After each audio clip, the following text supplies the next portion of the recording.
Welcome to Infringe at Your Own Risk. Hey everyone, welcome back to an all-new episode of Infringe at Your Own Risk with Rand Bateman. I am your host, Mike Leon.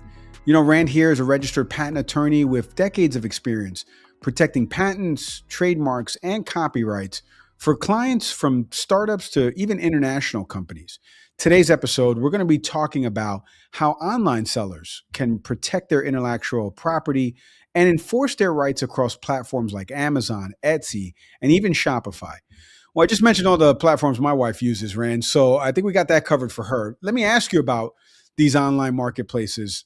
They move quickly, as you know. They attract a lot of competition. It feels like there's a new one popping up every 2 to 3 months. What makes the IP protection especially important for businesses that are selling products on those type of platforms? Multiple things. The number one challenge, if you're in the crafty space, which a lot of Etsy people are and whatnot, is that a lot of the other people just, if they see a good idea, they'll go copy it. And unfortunately, if it's your creation, that not only does it dilute you getting the credit for creating it as a creator, but it also dilutes your ability to sell. Because if you're the only one who makes this particular style of jewelry, let's say, right, and then somebody else comes in and just copies all of your stuff, that's going to hurt your brand. It's going to hurt because it's not exclusive. It's going to hurt you because you're going to lose sales. Sometimes it's going to hurt you because the public will start thinking the other person is actually the creator. And as in one case that I've had, the copier ended up suing my client for infringement, even though they were the originator of the design. So people over time, some copiers, they keep recasting the facts. So, after 2 or 3 years, it's no longer something they stole from somebody else. They now own it, and everybody else must have stolen it from them. So those are fun cases to be involved in. Not necessarily fun for the creators who created something interesting. So that's why using intellectual property, whether it's patenting your invention, if it's like a device, if it's copywriting your designs, copywriting a design is so easy. I hate doing the applications because they just take time. But I will sit down with clients and teach them how to do their own copyright registrations. Because then if somebody does infringe, the law is very weighted on the side of the copyright owner. You can get statutory damages. And why that's important, whenever somebody copies you, whenever you have a lawsuit, you have to prove what your damages are. And that can be difficult, a lot more difficult than you would think. I have to figure out how many they sold, what the profit margins would have been. I need to get an expert witness in that's going to say, yes, your client would have sold these and they would have made this much money. So here are your damages. That's expensive. In a copyright case, if you have a registration, you can basically go to the judge and say, Your Honor, you decide what the damages are. And then the judge can look at it and say, yeah, they sold $500,000 worth of product and looks like you had about a 30% profit rate. So yeah, I'm going to award $100,000 or $150,000, depending if it's willful. You can get $30,000 normally, and then it can go up to $150,000 if it's willful. But that's a huge, huge advantage to a small copyright owner. Same thing with your trademarks. If you've got stuff online, register your trademarks. I've had numerous clients that they're on Etsy. They come up with a great mark, and then lo and behold, somebody else hops on Etsy with a very, very similar mark, selling very similar product. You can tell they're just trading off their goodwill and it's undercutting the sales of those. So registering your IP, your patents, your trademarks, your copyrights. If you have trade secrets in the way that you make stuff, keep them trade secret. Don't tell everyone how I made it, because there will be another person on Etsy making it the same way within a couple of days if you tell. Don't tell them what's in the secret sauce. I like that advice. Rand, Can you share from your time of doing this, can you share an example where maybe an online seller faced significant infringement or even misuse of their product or branding? How did the issue get ultimately resolved? Often, you can do it with cease and desist letters. Most people who copy don't really understand the laws, and so they're not bad people. Um, they just don't understand, and so you send them a cease and desist letter, and you explain, look, this is our creation. You can't copy it. That's a violation of the copyright laws, or you're using a name that's too similar to ours. It's a registered trademark. You need to find a new name.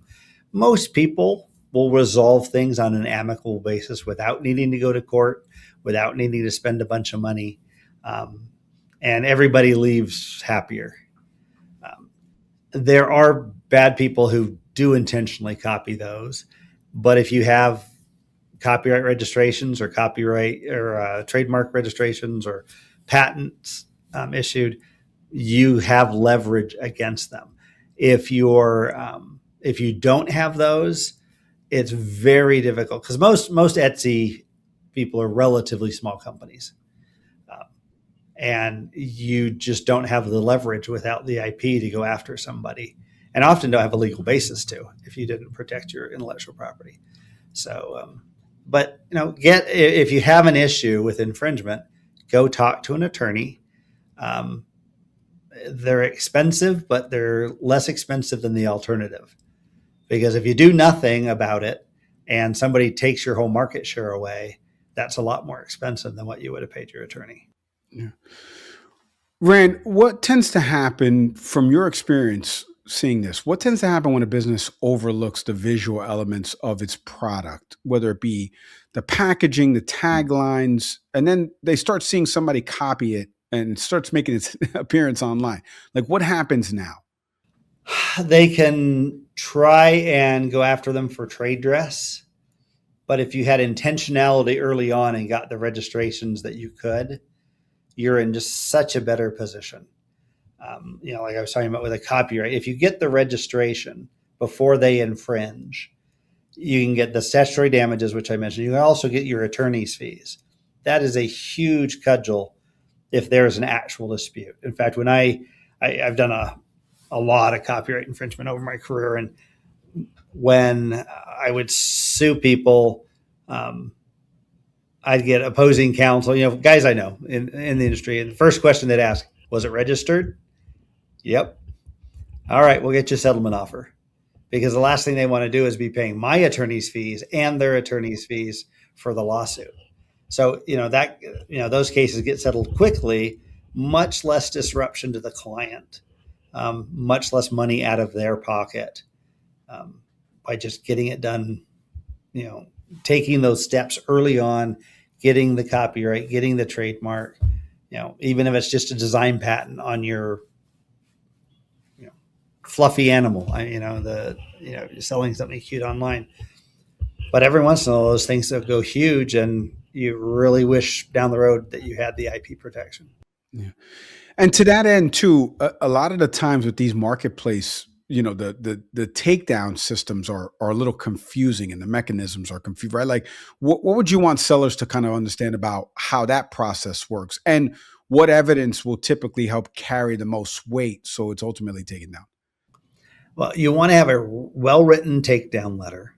You want to identify your IP and show that you took it seriously. Because if you just write a letter that says, hey, this looks just like mine, and the company's going to say, okay, and you can make products that look just like somebody else's if theirs isn't protected. Right? You have to have some form of intellectual property protection to prevent copying. Otherwise, it's just competition. And so, but you put that forward. Here's my design patent. Here is my trademark. Here is my copyright registration. And they copy this. One of the important mistakes that a lot of people make, especially small people on things like this, under a part of the Copyright Act called the DMCA,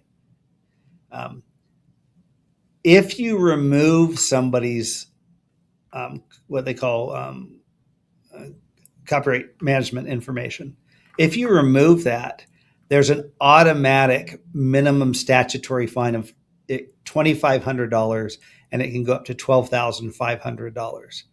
And so what people do is they like somebody's design, but they've got a copyright notice on it. So when they copy the design, what do? You cut out the copyright notice, right? You don't want, especially if it has the other company's name on it. If you did that, you just made it a whole lot more likely that you're going to get sued, because I've now got a set amount of damages I can get against you, regardless of if you even had any sales on that other piece. And a lot of small companies don't realize that, and they do it, and they don't even realize they're setting themselves up. And a lot of them don't really appreciate that what they're doing is wrong. So, all small companies really ought to spend some time online, listening to either our podcast or other podcasts about intellectual property, just so they understand what to do and what not to do. Because the worst thing in the world is to copy something, go out, really get a business going, get investors, and then get shut down because you violated somebody's rights when you could have done something else just as well without infringing. Yep. Great advice, especially to listening to this podcast. I like that part of it.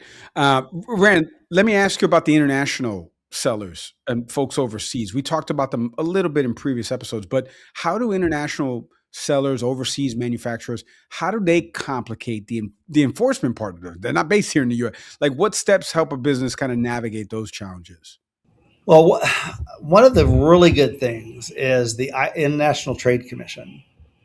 You can register your trademarks and use your copyrights and whatnot to prevent people from importing the product.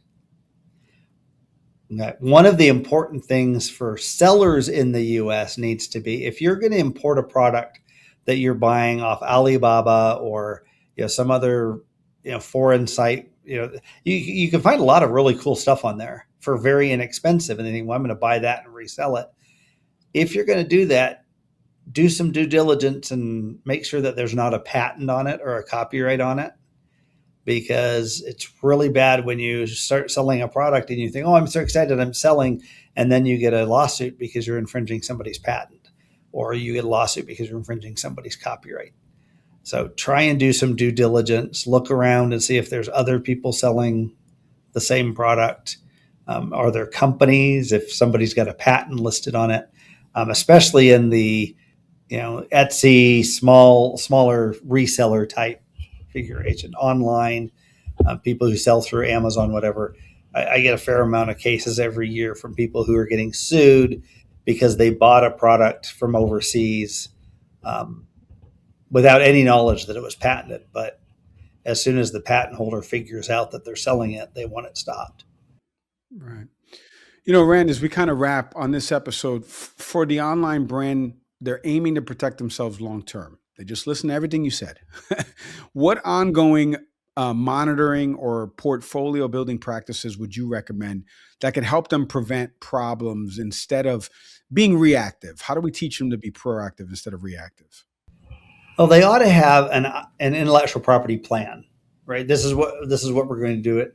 And they really ought to sit down with an IP attorney, because an IP attorney can help them decide what is relevant IP for your line of business. For a huge number of people on Etsy, patents have nothing to do with their business, but they need to be aware of copyrights. For other people, they need to be aware of trademarks. They buy some stuff, they think, oh, this is great. I bought this, these logoed keychains, and then they get a cease and desist from Ford that these are counterfeit products, or, anything like that.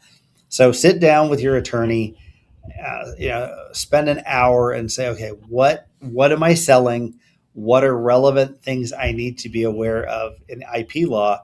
And then if they have a good IP attorney, he or she will take the time to sit down with them and say, hey, these are what the rules are.